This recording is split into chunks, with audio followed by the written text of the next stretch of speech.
Ustavni sud bio je jednoglasan. Nacionalne manjine na biralište će kao i dosad. Po pravilima koja su odavno prihvaćena, koja su legitimirana u 3 izborna procesa i koja su svima poznata. Srbi će tako imati 3 zastupnika, ostale manjine ukupno 5.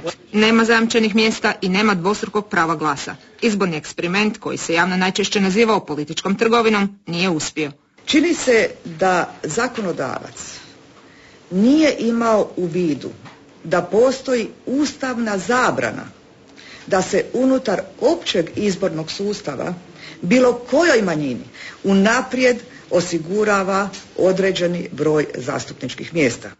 Onima koji se pozivaju na moguću ustavnu krizu s obzirom na to da se izborna pravila ne smiju mijenjati u izbornoj godini, također je stiglo objašnjenje. Budući da se prošle godine u Ustavu iz 2010. nisu mijenjale odredbe o manjinama, onda dijelovi izbornih zakona koji se odnose na manjine ne potpadaju pod tu obvezu. Odluka Ustavnog suda ne iznenađuje. Svi relevantni ustavni stručnjaci puno prije današnje službene potvrde jasno su dali do znanja da prošlogodišnje izmjene Ustavnog zakona o pravima nacionalnih manjina moraju pasti.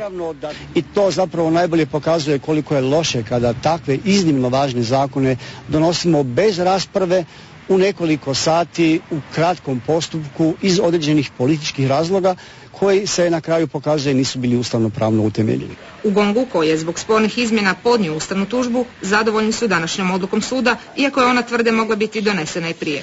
Da se ranije donijela ova odluka, smanjila bi se određena pravna nesigurnost nekoliko mjeseci prije izbora. Ali bolje ikad nego nikad, iako je pritom bilo određenih problema. Vjerojatno zbog određenih političkih možda razloga, možda određenih pritisaka do te odluke nije došlo ranije, ali u svakom slučaju ona je ispravna. Suci Ustavnog suda su također trebali javno reći tko je vršio pritisak na njih pri donošenju ove odluke.